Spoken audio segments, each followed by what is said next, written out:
जय हिंद दोस्तों, civil services with Nilesh के ऑफिशियल यूट्यूब चैनल में आप सभी का स्वागत है।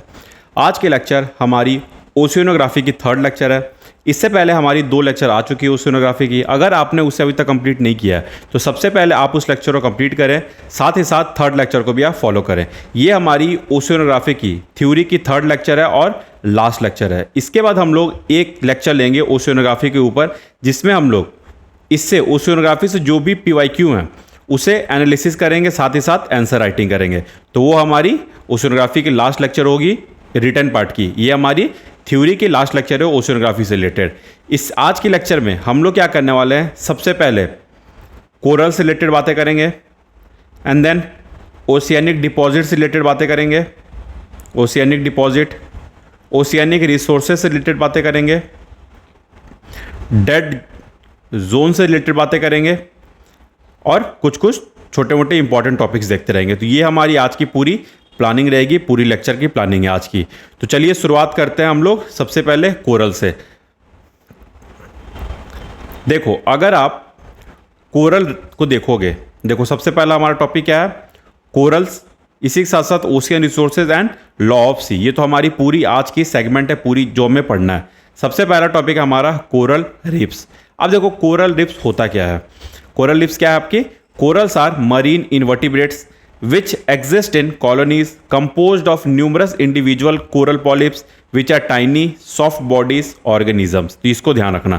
Coral secrete CaCO3। जो कोरल आपके होते हैं ये क्या सिक्रेट करते हैं, CaCO3। इसे आप क्या कहते हो, calcium carbonate, to form hard skeleton. देखो कोरल लीव्स का जो स्केलेटन होता है ना, वो बहुत हार्ड होता है बिकॉज ऑफ कैल्शियम कार्बोनेट। तो इस टर्म ध्यान रख सकते हो। which accumulate over time to create large underwater structures known as coral reefs। तो इसको पॉइंट को आप नोट डाउन कर लेना। These reefs provide habitat and shelter for a diverse range of marine life and are often referred to as the rainforest of the sea।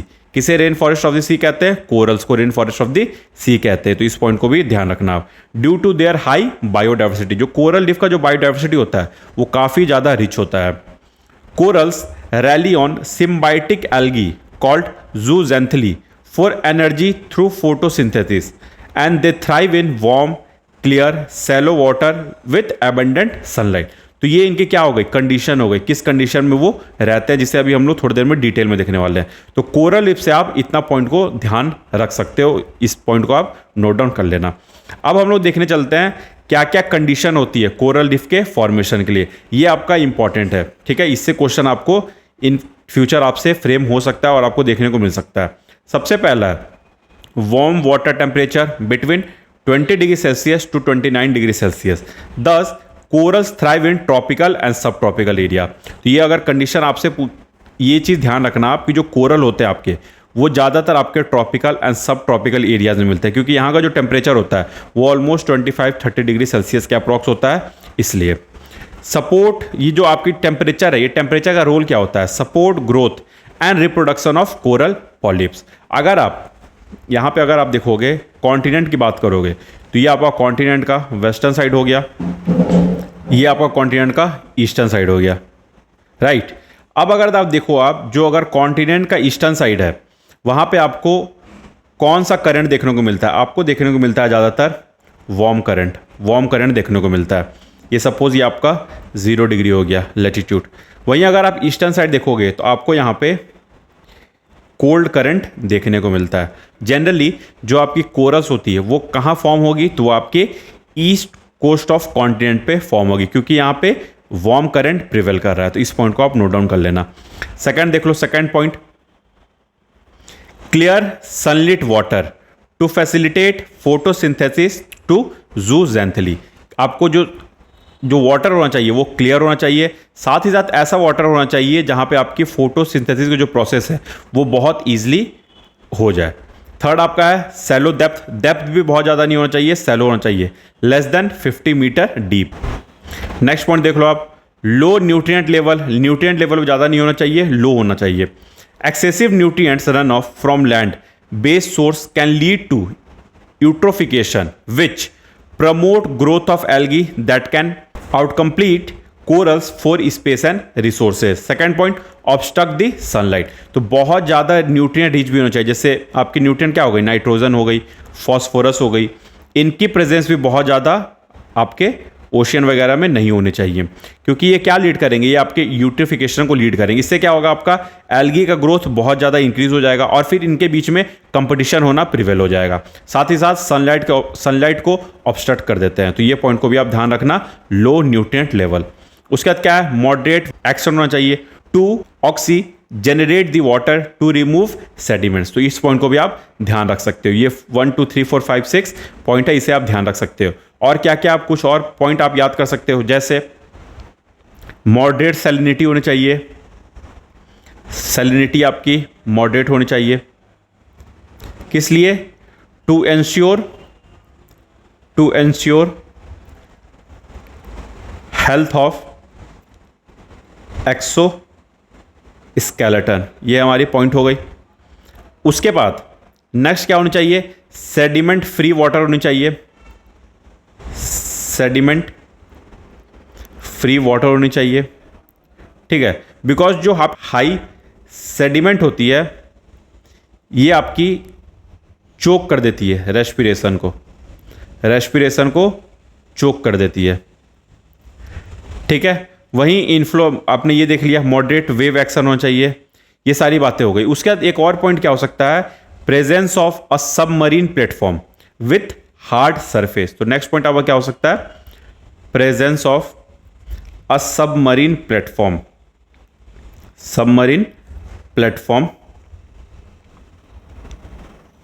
With hard surface with depth is not greater than 80 meter, not greater than 80 metres. तो इसको भी ध्यान रखना। ठीक है, बहुत ज़्यादा depth नहीं होना चाहिए। फॉर एग्जांपल अगर आप इसकी डायग्राम देखोगे तो इसका डायग्राम कुछ ऐसे हो सकता है आपका, ये आपकी मीन सी लेवल हो गई, यहाँ से ये ज़्यादा से ज़्यादा आपका 80 मीटर से बिलो होना चाहिए। ठीक है, submarine platform with hard surface, ये क्या हो गई आपकी सबमरीन प्लेटफॉर्म हो गई विथ हार्ड सरफेस। ठीक है, होप ये चीज़ें आपकी क्लियर होगी। ये वैसे ये होता क्यों है, ये इन जनरल इसलिए होता है ये आपका, ताकि जो फोटोसिंथेसिस का जो प्रोसेस हो वो बहुत ईजिली फैसिलिटेट हो पाए। होप ये पॉइंट आपका क्लियर होगा। तो ये सारी बात आप ध्यान रख सकते हो, condition for the formation of coral reefs. इतना आप अगर ध्यान रख लोगे, ये 5-6 पॉइंट जो मैंने साथ ही साथ ये 2-3 जो एडिशन पॉइंट है, इनसे आपका काम हो जाएगा। अच्छा, यहाँ पे आप चाहो तो कुछ 1-2 एग्जांपल भी देख सकते हो कि आप देखोगे कि जो आपकी वेस्टर्न घाट की एरिया होती है, ये सब आप एग्जांपल में यूज़ कर सकते हो। वेस्टर्न घाट की जो एरिया होती है वहाँ पे आपको जो कोरल रीफ्स होते हैं, कोरल रीफ्स, उनकी फॉर्मेशन नहीं दिखेगी, इनकी प्रेजेंस जो होती है यहाँ पे नहीं होती है। क्यों नहीं होती है, because of high sediment flow. तो इस पॉइंट को भी आप ध्यान रख सकते हो। आई होप ये पॉइंट आपका क्लियर होगा। चलिए अब आगे बढ़ते हैं। अब हम लोग देखते हैं नेक्स्ट हमारा जो टॉपिक है इसके बाद, वो है टाइप्स ऑफ कोरल। हम लोग कोरल की टाइप्स देखेंगे। सबसे पहला क्या है, हार्ड कोरल्स। इसे क्या कहते हैं, also known as stony corals or reef building corals. Secrete calcium carbonate, वही जो आपकी CaCO3, secrete calcium carbonate skeleton which contribute to the formation of coral reefs. For example branching corals like Acropora and massive corals like Porites. तो ये दोनों example भी आप ध्यान रख सकते हो हार्ड कोरल से। ये हो गई आपकी पहली। दूसरी क्या है, सॉफ्ट कोरल हो गई। लैक अ हार्ड स्केलेटन, जो आपके किससे बनेगी, CaCO3 से, कैल्शियम कार्बोनेट से, and have flexible structure, often referred to as gorgonious or octocorals, include sea fans, sea whips and sea pens. They can survive on reef made by hard coral. ये hard coral के ऊपर ही survive करती है। जो आपके soft coral होती हैं ये हार्ड कोरल के ऊपर ही सर्वाइव करती है। मतलब ये क्या है, आपका जो हार्ड कोरल है ये आप सॉफ्ट कोरल को ये फैसिलिटेट कर रहा। थर्ड पॉइंट देख लो आप, cold water corals found in deep cold water including polar regions and temperate sea, adapted to low light levels and cooler temperatures, compare to the tropical corals. देखो tropical में जो coral होती है उसके condition आपने ऊपर देख लिया, ये क्या है यहाँ पे कोल्ड वाटर कोरल्स की बात कर रहे हैं। एग्जांपल ले लो आप, species of Lophelia, Paragorgia and Primnoa. No role of zooxanthellae, thus whitish in colour. ये क्या, इस कौन सा कलर होता है आपका, ज़्यादातर कोल्ड वाटर जो कोरल होते हैं उनकी कलर क्या होती है आपकी, वाइट होती है। इस पॉइंट को भी आप ध्यान रख सकते हो, कलर क्या है आपकी, वाइट होती है। क्यों, because of no role of zooxanthellae. Fourth देख लो आप, ब्लैक कोरल्स। अब ब्लैक कोरल के बारे में देख लेते हैं हम लोग। Typically found in deeper water ranging from 30 metre to over 300 metre. यहां पे आपको ब्लैक कोरल देखने को मिल जाएगी। Dark appearance due to presence of a protein called melanin. Melanin की वजह से यहां पे क्या होता है आपका, डार्क इसका अपीयरेंस होता है, इसीलिए इसे ब्लैक कोरल्स भी कहते हैं। Often prized for their use in jewellery and ornamental pieces. For example black corals in gulf of Mannar region. क्या होगा, ये एग्जांपल देख लो आप, black corals in gulf of Mannar region. मतलब वहां पे आपको ये सारे जो ऑर्नामेंटल पीसेस, ज्वेलरी, ये सब कोरल आपको देखने को मिल जाएगा, जिसकी यूज किसमें, आपकी ज्वेलरी में हो गई, ऑर्नामेंटल पीसेस वगैरह में यूज हो जाएगी। फिफ्थ देख लो आप, fire corals. Name for their appearance and painful sting which resembles a burn, often found in tropical and subtropical water. ये कहां मिलती है आपको, tropical and subtropical water. Attached to rocky substrate or other corals. Have a calcareous skeleton covered by a layer of sharp stinging polyps. तो इसको भी ध्यान रखना, फायर कोरल से रिलेटेड बातें। देखो सारे कुछ आप देखोगे ना, बहुत ज़्यादा डीप नहीं लिखा हुआ है, सारे बस पॉइंट के फॉर्मेट में लिखा हुआ है, वैसे ही आपको बस ध्यान रखना है ताकि आप इससे आंसर इजीली फ्रेम कर लो। नेक्स्ट अपना sixth, brain corals. Characterized by their large rounded shape and convoluted surface resembling a human brain. Common in tropical reef environment where they form massive colonies, serve as important habitat and shelter for a variety of marine organisms। तो ये क्या हो गई आपकी brain coral से related बातें हो गई। तो ये देखो, ये 6 जो आपकी कोरल्स है ये सारे फैक्ट हैं, बस आपको इनको क्या करना है, एक फ्लो चार्ट के फॉर्म में बना लेना और उनसे रिलेटेड जो आपको इंपॉर्टेंट यहाँ पॉइंट लगे आप वो लिख लेना वहाँ पे, वो आपके लिए बहुत ईजी हो जाएगा। चलिए अब आगे बढ़ते हैं। अब हम लोग देखते हैं फिर टाइप्स ऑफ कोरल रीफ। हम लोग अभी क्या देखा, हम लोग सबसे पहले टाइप्स ऑफ कोरल देखे, कितने तरह का कोरल होता है, हमने 6 टाइप ऑफ देख लिया। अब हम लोग देखते हैं टाइप ऑफ कोरल रीफ, जो हमारी पहली टॉपिक थी, उसके अब हम लोग टाइप्स देखते हैं क्या क्या टाइप्स हैं। पहला हमारा क्या है, फ्रिंजिंग रीफ। दूसरा क्या है, बैरियर रीफ। एंड तीसरा क्या है, एटोल। तो ये हम लोग तीनों का हम लोग को अच्छे से देखना है, इससे आपको क्वेश्चन पूछा हुआ है, आगे ही पूछ सकता है। देखो जो ये आपकी पहली है, ये क्या आपकी फ्रिंजिंग रीफ। जो फ्रिंजिंग रीफ होती है ना, ये क्लोज होती है, these are close and connected to coastline. कौन, close and connected to coastline. तो इसको ध्यान रखना आप, कोस्ट लाइन। देखो, found close to the shoreline directly adjacent to the land, develop along the edges of continental coastline or island, characterised by their shallow depth and proximity to land. मतलब ये बिल्कुल coast line पे होती है, बिल्कुल land के near by ही होती है। जहां पे आपका कोस्ट लाइन शुरू हो जा रहा है, सपोज इधर शुरू हो रहा है, यहाँ पे खत्म हो रहा है, तो इधर ही आपको ये सब देखने को मिल जाएगी। Characterized by their shallow depth and proximity to land with the reef crest often exposed during low tide. Low tide के समय ये आपको इजिली दिख जाएगी, विजिबल हो जाएगी। They might create small lagoon known as boat channel. तो इसको ध्यान रखना, they might create small lagoon, lagoon भी देखने को मिल जाएगा, नोन एज बोट चैनल। अगर आप देखोगे, अगर फ्रिंजिंग रीफ से रिलेटेड आप बात करोगे, तो आप देखोगे सपोज ये आपकी मीन सी लेवल हो गई, ये आपकी सी लेवल हो गई, ये आपकी कॉन्टिनेंटल सेल्फ हो गई, आपकी ये क्या हो गई, कॉन्टिनेंटल सेल्फ। आपको कुछ ऐसे देखने को मिल जाएगा, इधर कुछ ये आपको देखने को मिल जाएगा। इसे क्या कह रहे हो आप, फ्रिंजिंग रीफ।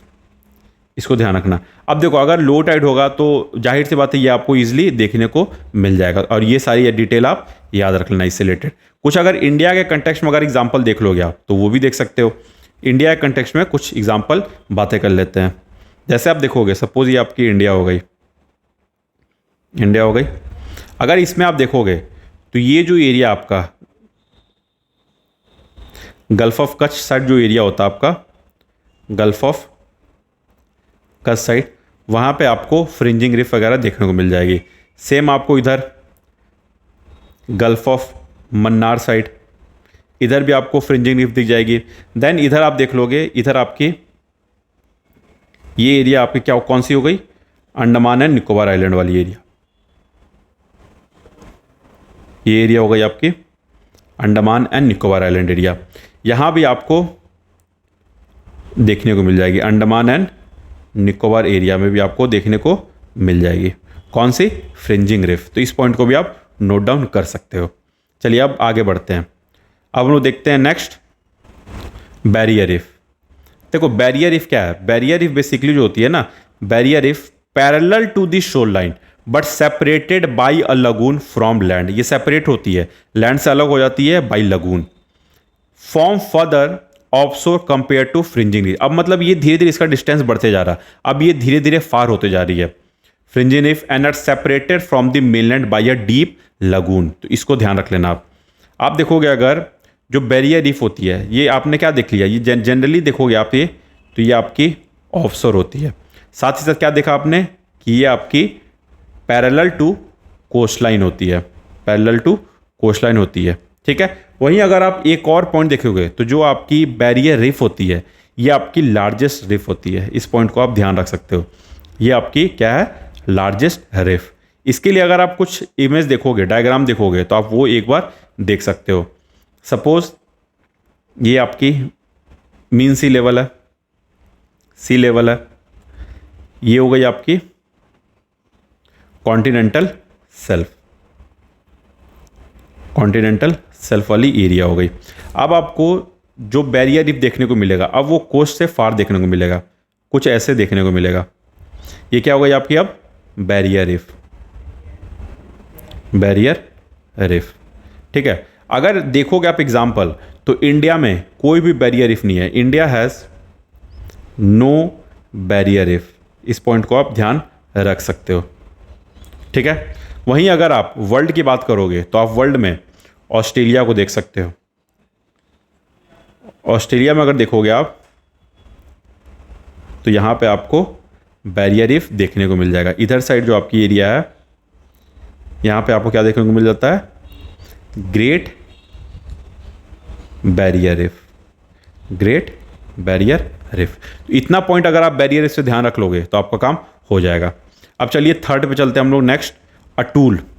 अटूल देखो, अटूल क्या है, circular horseshoe shaped reef surrounding a central lagoon formed from the gradual subsidence of volcanic island और seamounts over time living a ring shaped coral reefs, ठीक है। ये क्या हो गई आपकी, एक तो सबसे पहले ये सर्कुलर है और हॉर्स शू शेप्ड रिफ है surrounding a central lagoon formed from the gradual subsidence of volcanic island और seamount over time living a ring shaped coral reef, ठीक है। नेक्स्ट अब इसमें और एक पॉइंट देख लो आप, atoll are often found in the open ocean from continental land masses and may contain several islands और islands within the lagoon, ठीक है। अब देखो अगर साइज की बात करोगे, अटूल फॉर्मेशन कैसे होता है आपका, सबसे पहले फ्रिंजिंग रिफ एंड देन उससे बड़ा बैरियर रिफ एंड देन उससे बड़ा आपका atoll. Atoll are final stage of development of coral reef. Example आप देख लो, लक्षद्वीप आइलैंड जो हो गया ये आपका अटूल आइलैंड है, मालदीव्स आइलैंड भी आपका अटूल आइलैंड है। ये सारे आप इमेज भी देख सकते हो, ये इमेज देख सकते हो। अगर आपको कंफ्यूजन हो, मैं एक और इमेज आपको बना के दिखा दे रहा हूं। सपोज ये आप ले लो,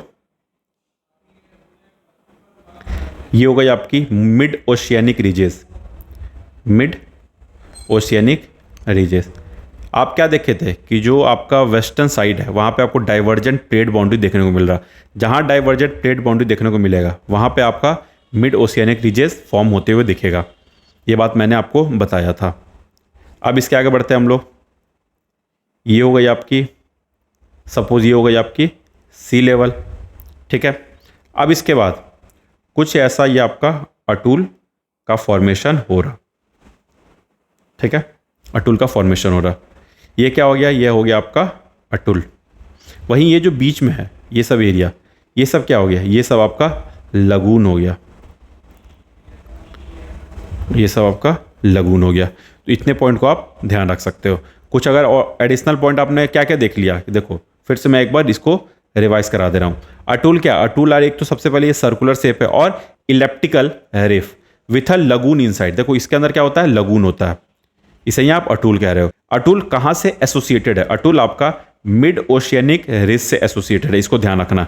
कुछ एग्जांपल आपने देख लिया, लक्षद्वीप आइलैंड देख लिया, मालदीव्स आइलैंड देख लिया, और आप क्या देख सकते हो, बिकनी आइलैंड, ये भी आपका अटूल का एग्जाम्पल है, तो ये भी आप लिख सकते हो बिकनी आइलैंड। आपने डायग्राम देख लिया, ठीक है।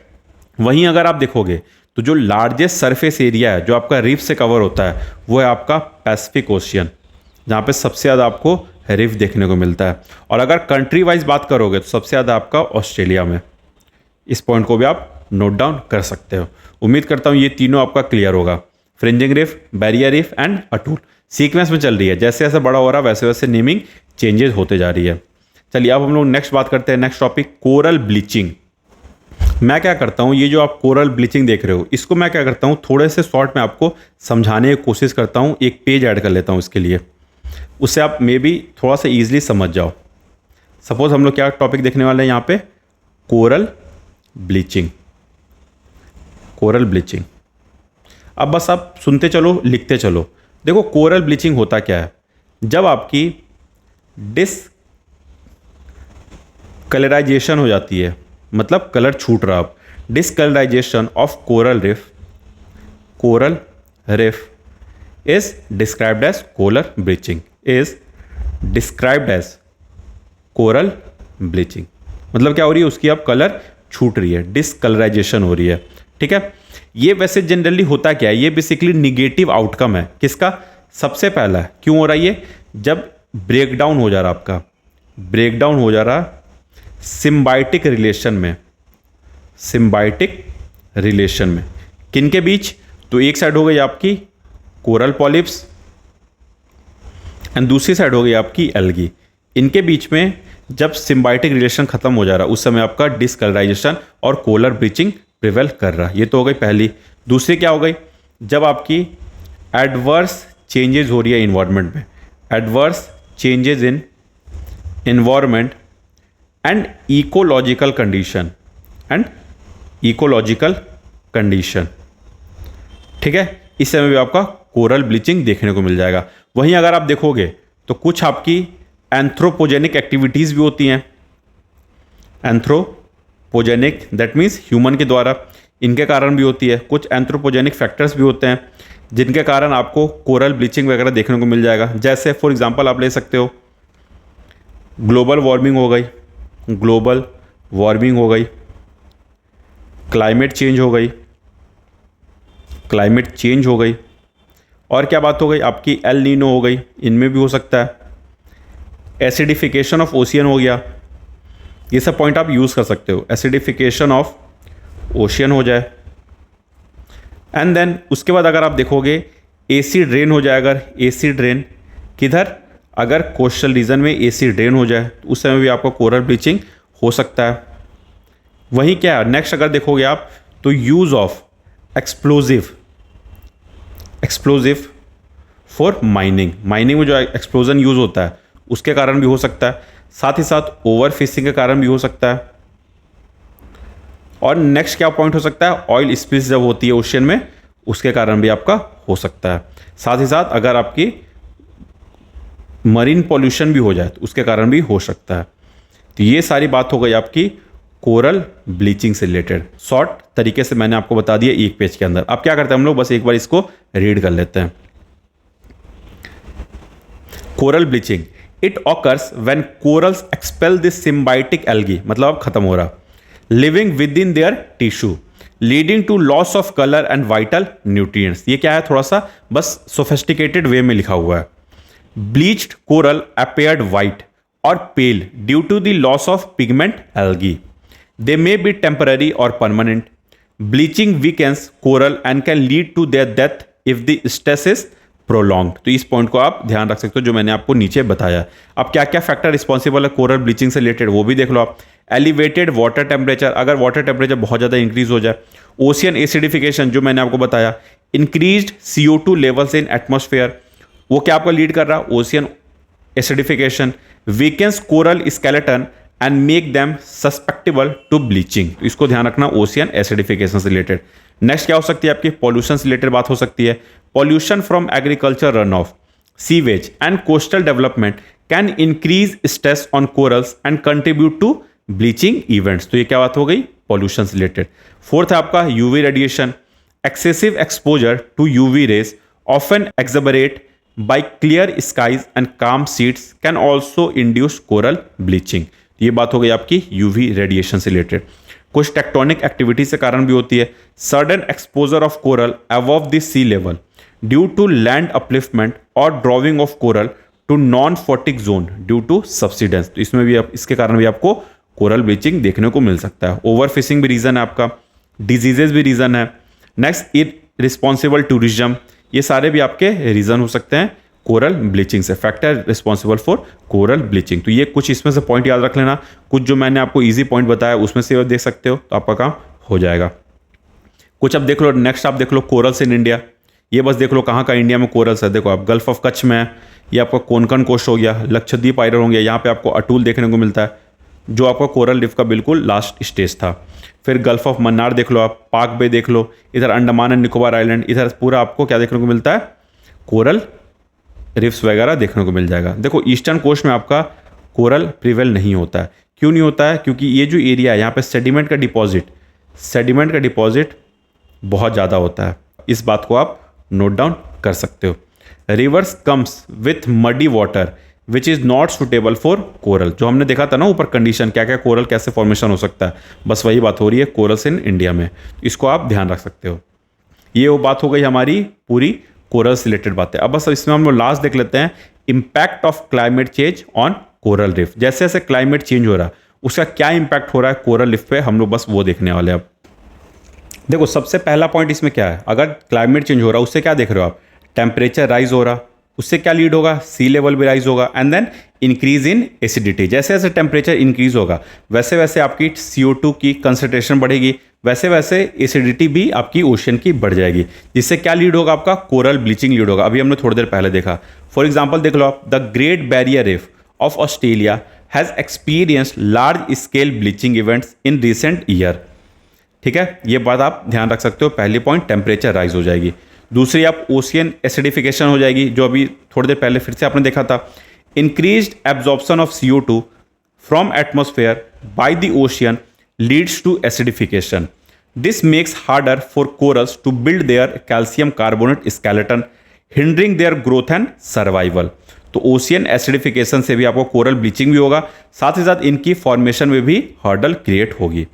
Coral reefs in Florida USA have shown sign of reduced growth and weakened skeleton due to ocean acidification। तो ये ध्यान रखना आप, second point ocean acidification. Third, increased storm intensity, warmer ocean temperatures contribute to the stronger storm and hurricanes. क्योंकि आपने cyclone वगैरह में देखा ही था, वार्मर अगर सरफेस होगा तो वहां पे इंटेंसिटी बढ़ जाती है साइक्लोन की। These storms can physically damage coral riffs through strong waves and generate large amount of sediment that can smoother corals. तो इस पॉइंट को भी आप ध्यान रख सकते हो। इंक्रीज्ड स्टॉर्म इंटेंसिटी को बढ़ा देता है जैसे जैसे आपके ग्लोबल वार्मिंग, क्लाइमेट चेंज वगैरह होगी तो। For example, coral reefs in Caribbean have suffered extensive damage from recent hurricanes, hindering their recovery from the stressors like bleaching. तो इस बात को भी आप नोट डाउन कर सकते हो, थर्ड पॉइंट। फोर्थ देख लो आप, Indian riffs have also experienced several bleaching events in recent decade with significant damage reported in Gulf of Mannar and the Andaman. These events threaten the vibrant coral ecosystem and the associated biodiversity। तो ये देखो जैसे जैसे coral अगर climate change होगी तो वो obvious सी बात है वो कोरल रिफ को वो डैमेज करेगा ही। कैसे, टेम्परेचर राइज हो जाएगी तो एसिडिटी बढ़ जाएगी, ओशियन एसिडिफिकेशन की वजह से, कोरल ब्लीचिंग की वगैरह से, साइक्लोन वगैरह की इंटेंसिटी बढ़ जाएगी, और ये सब सारी चीज़ें आप इंडिया में भी देख सकते हो। Pollution from coastal development, destructive fishing practice and sedimentation from rivers can exacerbate the impacts of global warming on Indian coral reef. तो इस पॉइंट को भी आप नोट डाउन कर सकते हो। तो इसी के साथ हमारा impact of climate change on coral riffs भी खत्म हुआ। तो ये हमारी पूरी बात हो गई अभी तक कोरल रिफ से रिलेटेड। कोरल रिफ से रिलेटेड हमने सारी बातें देख ली। कोरल रिफ क्या है, कितने तरह के कोरल्स होते हैं, कितने तरह के कोरल रिफ्स होते हैं, सारे डायग्राम के हेल्प से देख लिया क्या क्या फैक्टर एसोसिएटेड है कोरल रिफ के फॉर्मेशन में, साथ ही साथ वो कैसे डिग्रेड हो रहे हैं, कोरल ब्लीचिंग क्या है, कैसे कैसे क्लाइमेट चेंज आपके कोरल रिफ को इम्पैक्ट कर रहा है, ये सारी बातें हमने देख ली है। अब चलिए हम लोग आज के सेकंड टॉपिक स्टार्ट करते हैं। सेकंड टॉपिक है हमारा ओशियनिक डिपॉजिट। अब देखो, अब छोटे छोटे टॉपिक है, अब बहुत इजी टॉपिक है, बस इसको बस एक बार हम लोग को देखना है। देखो नेक्स्ट टॉपिक हमारा क्या है, ओशियन डिपॉजिट। अगर आप ओशियन डिपॉजिट भी देखोगे तो ये भी आपके 4 टाइप्स के होते हैं, तो बस हमें उसे एक बार पढ़ना है। सबसे पहला क्या है, टेरिजीनियस डिपॉजिट। इसके बारे में हमने जब आपको ओशियनिक रिलीफ बताया था वहाँ पे बताया था ये टेरिजीनियस डिपॉजिट के बारे में, जो आपकी continental self, slope and rise, यहाँ पे आपको क्या मिला था, टेरिजीनियस डिपॉजिट।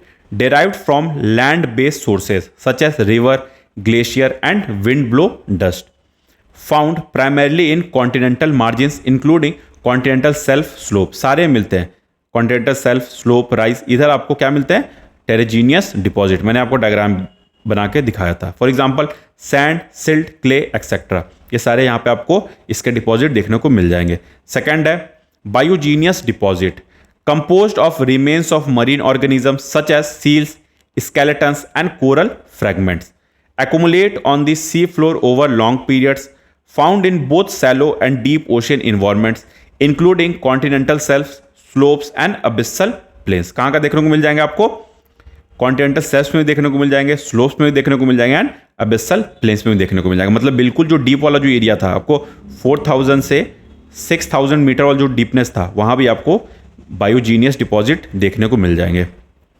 बायोजीनियस डिपॉजिट इंक्लूड, अब ये क्या क्या इंक्लूड करते हैं, एक तो सबसे पहला calcareous ooze, composed of calcium carbonate shell, CO3 वाला, and skeleton of foraminifera, coccolithophores and other calcareous organism found in warmer shallow water. ये जो आपकी कैल्सीरियस ओजोन है, ये वही है जो कोरल रिफ वाले आपने पढ़ा था, वो किससे फॉर्म हो रहा है आपका, कोरल पॉलिप्स, वही कैल्शियम कार्बोनेट से, वही सेम यहाँ भी है। कहाँ फाउंड हो रही है आपकी, वार्मर और सैलो वाटर में। नेक्स्ट है siliceous ooze, made of silica based remains of diatom. उसके बाद स्पॉन्ज स्पिकुलस, ये सब आप ध्यान रख सकते हो सिलिसियस ओजो से। Found in colder and deeper water. देखो दोनों देखा जाए तो अलग है, डिफरेंट है। ये क्या है आपका, वार्मर और सैलो वाटर में फॉर्म हो रहा है। सिलिसियस ओजो क्या है आपका, कोल्डर और डीपर वाटर में फॉर्म हो रहा है। तो ये ध्यान रखना आप बायोजीनियस डिपॉजिट से। थर्ड है आपका hydrogenous deposit, formed through chemical precipitation from sea water, found in various oceanic environments including continental shelfs, slope, deep sea, hypothermal vent area. मतलब सारे में ये भी आपको देखने को मिल जाएगा हाइड्रोजीनियस deposit. For example magnesium nodules, phosphate deposits, ये सब आपको इसके कुछ एग्जांपल हो गए हाइड्रोजीनियस डिपॉजिट के। फोर्थ है आपका कॉस्मोजीनियस deposit, derived from extraterrestrial sources such as meteoroids and interplanetary dust, found distributed throughout the ocean with higher concentration in deep sea environments। मतलब जो आपकी ये ट्रेंचेस वाली एरिया थी जो बिल्कुल डीपेस्ट थी, मोर देन 6000, वहाँ ये आपको कॉस्मोजीनियस डिपॉजिट देखने को मिल जाएंगे। For example microscopic meteors particle, cosmic dust grains, ये सब आपको कहाँ देखने को मिल जाएंगे, ये सब क्या होगा एग्जाम्पल, एक तो कॉस्मोजीनियस डिपॉजिट है, कहाँ देखने को मिल जाएंगे, बिल्कुल डीप सी इन्वायरमेंट में। तो ये तो बात होगा यहाँ पे किसकी, ओशियनिक डिपॉजिट से रिलेटेड। इसको भी आप एक फ्लो चार्ट के फॉर्म में अपने हाथ से ही बना लेना, ठीक है। उम्मीद करता हूँ ये भी आपका पॉइंट क्लियर होगा सारे। अब चलिए नेक्स्ट हम लोग देखते हैं, जिससे क्वेश्चन आपका कुछ साल पहले ही आपके GS1 में पूछे हुए थे, डेड सी से रिलेटेड।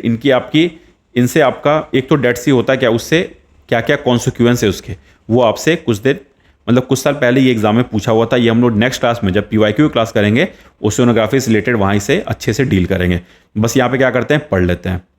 देखो थर्ड टॉपिक आज का हमारा क्या है, वो है डेड जोन्स। देखो ये जो डेड जोन होती है इसे ही आप हाइपोक्सिक जोन भी कहते हो। क्यों, because these areas are in ocean. सबसे पहले तो ये ओशियन में होती है, and large lakes where oxygen levels become so low that most marine life cannot नॉट सर्वाइव। सिंपल मतलब है डेड जोन का एरिया वैसा एरिया होता है। एक तो सबसे पहले इसको क्या बोलते हैं, हाइपोक्सी जोन। यहाँ पे ऑक्सीजन लेवल जो होता है वो नेग्लिजिबल होता है, ताकि वहाँ पे कोई भी आपकी मरीन लाइफ सपोर्ट ना कर पाए, इसलिए इसे डेड जोन कहते हैं। किस किस कारण से होता है, कॉजेज क्या क्या है, मेन रीजन क्या है वो देख लेते हैं। सबसे पहले न्यूट्रिएंट पॉल्यूशन, हमने ऊपर भी देखा था न्यूट्रिएंट पॉल्यूशन से related. Particularly excess nitrogen and phosphorus, ये क्या करता है आपका, लीड करता है न्यूट्रिएंट पॉल्यूशन को। सोर्सेज क्या क्या हो सकते हैं, एग्रीकल्चर रन ऑफ, जो इरिगेशन वगैरह में यूज हम लोग यूरिया वगैरह यूज करते हैं, sewage discharge and industrial waste, ये सबसे आपके मेन रीज़न यही हो गए डेड जोन क्रिएट करने के लिए। फॉर्मेशन कैसे होता है इनका वो देख लेते हैं हम। When these nutrient reach coastal waters they trigger a rapid growth of algae. देखा था ना आपने कि न्यूट्रिएंट क्या सपोर्ट करता है, एल्गी के फॉर्मेशन को सपोर्ट करता है। This phenomenon called as algal bloom. As the algae die and decompose they sink to the bottom where they are consumed by bacteria. This bacterial decomposition process consumes a large amount of oxygen dissolved in water. तो अब अगर dissolve हो गई मतलब bacterial decomposition में अगर excess amount of oxygen लगेगा तो वो ऑक्सीजन अब जो और मरीन बायोडाइवर्सिटी के लिए यूज हो सकता है जैसे कोरल वगैरह के यूज हो सकता है वो अब डिग्रेड हो जाएगा। इसी को कहते हो आप हाइपोक्सिक कंडीशन। तो इसको ध्यान रखना फॉर्मेशन से रिलेटेड बातें। कंसिक्वेंसेस क्या क्या इसके परिणाम हो सकते हैं। सबसे पहला loss of marine life. Dead zone में क्या होता है, ये इकोलॉजिकल एक ग्रेवयार्ड होता है। इकोनॉमिक डैमेज करता है, damage of fisheries, tourism decline, ये सारे इनके कंसिक्वेंसेज हैं। पब्लिक हेल्थ रिस्क होता है। Decomposition of organic matters in dead zone can release harmful toxins and bacteria consumed by fish. वो क्या लीड कर देगा आपका पब्लिक हेल्थ रिस्क को। कुछ एग्जांपल देख लो आप। In gulf of Mexico due to agriculture run of from Mississippi river basin. Second in Baltic Sea, यहाँ भी न्यूट्रिएंट पॉल्यूशन था, मतलब यहाँ पे भी आपका नाइट्रोजन और फॉस्फोरस का कंसंट्रेशन इंक्रीज हो गया। In Black Sea due to limited circulation and high organic matter content. तो ये सब कुछ आप एग्जाम्पल भी ध्यान रख सकते हो डेड जोन से रिलेटेड। तो ये भी आपका पॉइंट कंप्लीट हो गया। इससे आप एक बार खुद से आंसर लिख के देखना। वैसे हम लोग नेक्स्ट क्लास में इससे रिलेटेड जो क्वेश्चन पूछी थी आपकी GS1 में उसे हम लोग डील करने वाले हैं। ठीक है, अब कैसे इसको कॉम्बेट करेंगे, how to combat dead zone. सबसे पहला है reducing nutrient pollution, monitoring and management, public awareness. तो ये कुछ तरीके हो गए बस। अब देख लेते हैं हम लोग फोर्थ टॉपिक अपना आज का, वो है ओशियन रिसोर्सेज। ये भी बहुत ईजी है, इसमें भी ऐसा कुछ नहीं है, सिर्फ फैक्ट है, बस उसको हम लोग एक बार देखना है। क्या है हमारा टॉपिक, ओशियन रिसोर्सेज। देखो ओशियनिक जो रिसोर्सेज होते हैं they are basically of two types. एक तो आपके बायोटिक हो गई, एक हो गई ए बायोटिक। बायोटिक भी आपके दो तरीके के होते हैं, एक तो इडिबल, एक नॉन इडेबल। इडेबल के एग्जांपल क्या हो सकती है, फिश हो सकती है, सीवीड्स हो सकती है। नॉन इडेबल के एग्जांपल क्या हो सकती है, सील्स, ऑयस्टर्स, ये सब आपकी नॉन इडेबल के एग्जांपल है। अगर ए बायोटिक की बात करोगे तो ये भी आपके दो तरीके के होते हैं, एक तो एनर्जी, दूसरे आपके मिनरल्स। एनर्जी भी आपके दो तरीके के होते हैं, एक तो कन्वेंशनल, दूसरे नॉन कन्वेंशनल। कन्वेंशनल देख लो आप, petroleum, natural gas. Non conventional क्या होगा, tidal energy, ocean thermal, energy conversion, wave energy and offshore wind energy.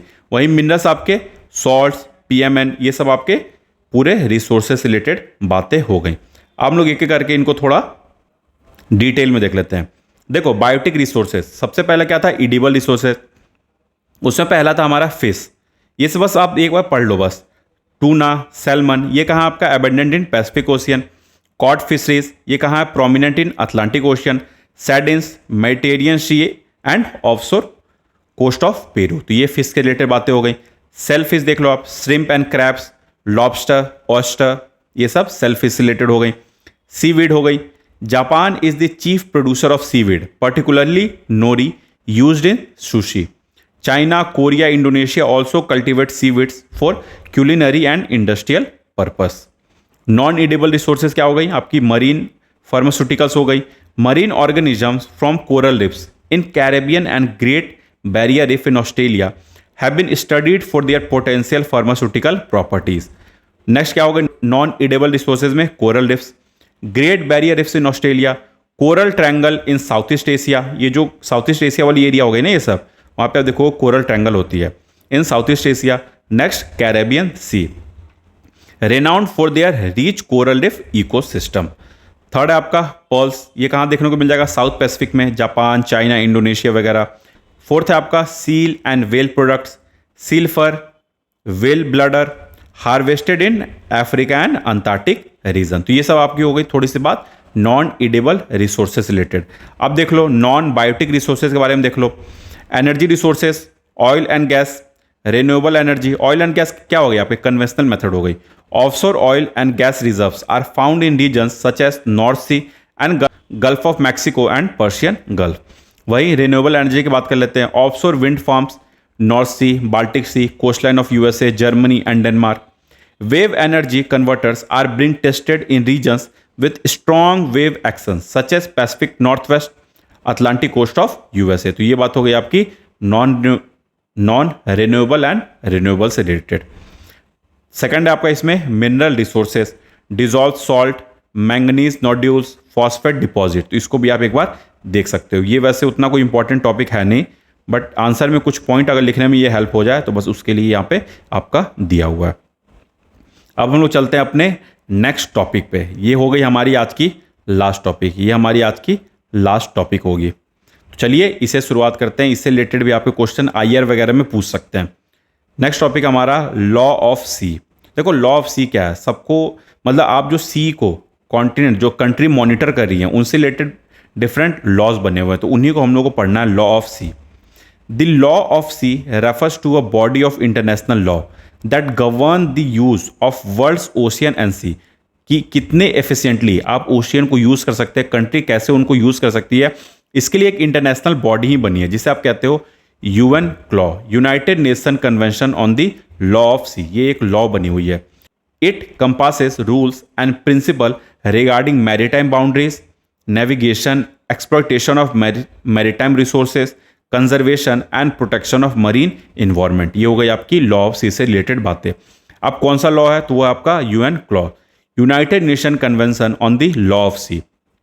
इसके बारे में थोड़ा देख लो आप. Adopted in 1982, UN clause is the primary international legal framework governing the right and responsibility of states in maritime zones. It establishes rules on maritime boundaries, navigation, marine resources and the protection of marine environment. उसी के लिए इन्हीं के लिए ये characteristic के लिए UN clause लाया गया. अब इस डायग्राम को आप बहुत अच्छे से देख लो. ये देखो, ये क्या आप नेशनल एयर स्पेस, मतलब किसी भी कंट्री, सपोज ये कोई कंट्री है इंडिया, ये जो वाटर का जो एरिया है ये इंडिया के पार्ट ही रहेंगे, ये इनके टेरिटोरियल सी के अंदर ही आ जाएंगे. उसके बाद जो आपकी एरिया शुरू होगी वो फिर उसके बाद आपकी 24, ये आपके हो गई 12 mm तक. उसका देखो 24 mm तक, ये क्या हो गई आपकी कॉन्टिन्यूस जोन. ठीक है, कॉन्टिन्यूस जोन हो गई.